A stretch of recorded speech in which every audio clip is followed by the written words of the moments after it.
Hello, my name is Jack Lamon, and today I'm going to be making tortilla española. So I chose to make tortilla española because I'm going to be going abroad to Valencia, and in Valencia and Spain in general, tortilla española, also known as the Spanish potato omelet, is a very famous and very popular dish. It's a very traditional food there, and people make it at home. Since I'm going to be studying abroad in Valencia, I wanted to learn how to prepare a dish that many Spanish families enjoy. A few ingredients: you need eggs, onions, olive oil, salt, potato, and that's essentially it. We'll go further into the ingredients in a bit, but I also would like to talk about the history of the dish. Tortilla española dates back all the way to the late 1700s and early 1800s, and one popular story even says that it was created as an inexpensive meal for ordinary people because potatoes and eggs were affordable and easy to find at the time. There's debates about the exact origin, but the dish has remained popular for centuries in Spain, and it's now considered one of the country's national foods. Tortilla española is deeply connected to Spanish culture. It's just a traditional dish, and many people love it, and it's very simple. And today I'm going to be learning how to make tortilla española.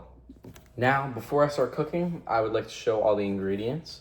So first, 6 eggs, onion, olive oil, some salt, and lastly, some potatoes. The eggs, the onions, the olive oil, and the salt I had at my home, but I did have to go out and go to buy the potatoes. I did not have those at home. No ingredients were too difficult to find. I had to go handpick the potatoes and go search for which ones I liked the most, but besides that, it was pretty smooth. Some major steps that are going to be involved in me making this dish include the cutting of the potatoes and the onions, and the cooking them on a skillet, and beating eggs, and just a few different culinary techniques. And in the end, I'm going to bake it in a dish. The first step is to peel the onions and the potatoes and then chop them all together. Here we have the finished project of the potatoes and the onions. Next, I'm gonna take the olive oil and put it in the pan or skillet, which has been heating up. Once the oil got to the simmer, we added in the potatoes and onions. Now, we're gonna wait until the potatoes and onions crisp up while simultaneously stirring for the next 20 minutes. And I'm gonna mix them and put them onto this plate. Very crispy. Potatoes take a long time to cook because they contain a lot of starch. Once ready, I've now put the potatoes and the onions on a plate. The next step now is to take 6 eggs and beat them and whisk them in a bowl. Once you beat and whisk the egg, combine the egg mixture with the potatoes and the onions that you just cooked. Now we have the eggs cracked, and we're just gonna whisk it. There we go. And now we're gonna take the potato and onion mixture, and we're gonna add it to the eggs in the bowl. And now I'm gonna mix. We also are gonna take the salt and we're gonna add it to the mixture. Here we have the final mix of the eggs, the salt, the potatoes, and the onions. We have put the olive oil back in the pan of our original pan, and we're gonna take this mixture, once the olive oil starts bubbling, and pour it in. As you can see, the olive oil is now simmering, and we are gonna go ahead and add our egg, potato, and onion mixture. Now we're gonna let this sit for 3 to 4 minutes on each side, and then we're gonna flip. And then finally, both sides are done cooking, onto this tray here. The trick is you're gonna have to put the tray, flip it face forward, and then flip the pan on top of it so that it lands perfectly, just like a tortilla. Okay, so now one side has formed, and it's been about 3 to 4 minutes. Wait, shh. Here we go.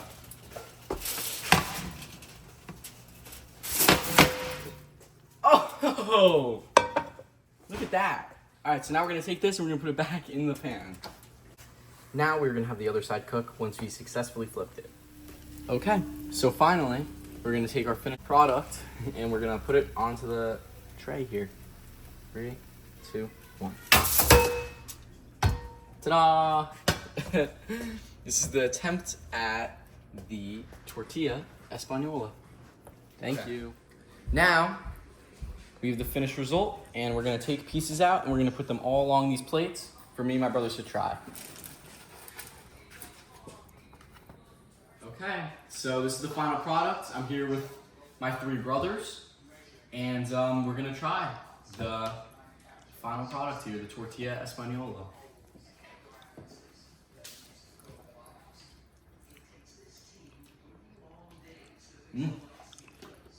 I think it turned out good. What do you guys think? Good? Yeah. Delicioso. Very good. All right. Hello.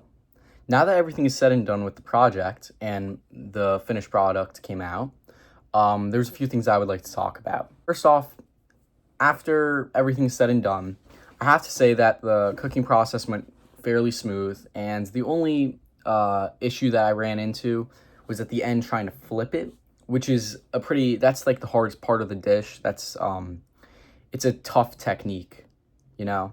So that's primarily the biggest issue I had, but besides that, everything was fine, and I thought it tasted amazing. I mean, the presentation itself of what it looked like when it was done, I think could have been better for future, but I would definitely make the dish again, and I think that it turned out well in general. The inside was flavorful, and the outside was nice and golden, just the way it was supposed to be, and yeah. I really enjoyed it, and so did my brothers. I was glad that they were able to, you know, be able to taste it with me. I think that we all could agree that it was, although it was a simple dish, it was very delicious and very tasty.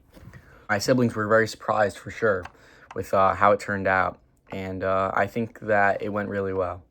I would definitely make it again, and it was a fun experience, and I'd like to improve my technique for the future, especially with the flip, and try different versions of the dish. Preparing this dish has, I feel that it's beneficial to me going abroad to Spain, because I've now been exposed to Spanish cuisine, Spanish flavors, and now I know a typical Spanish dish that people tend to have. And I think that gives me an advantage going abroad. And it helps me understand that Spanish culture is linked to everyday life and tradition and family meals in general. So this is definitely something I would like to see abroad, definitely something I'd like to taste, and something I'd like to make abroad. And I think that this food can teach us something that textbooks can't teach us, you know? That being able to make this culture's food and being able to immerse ourselves in this culture really makes it feel a lot more personal than just reading and analyzing textbooks. And I think that experiencing food allows us to connect with people and culture in ways that you just can't through a textbook. In total, I really enjoyed this project, and I think that my food turned out great. And I hope that you enjoyed this video.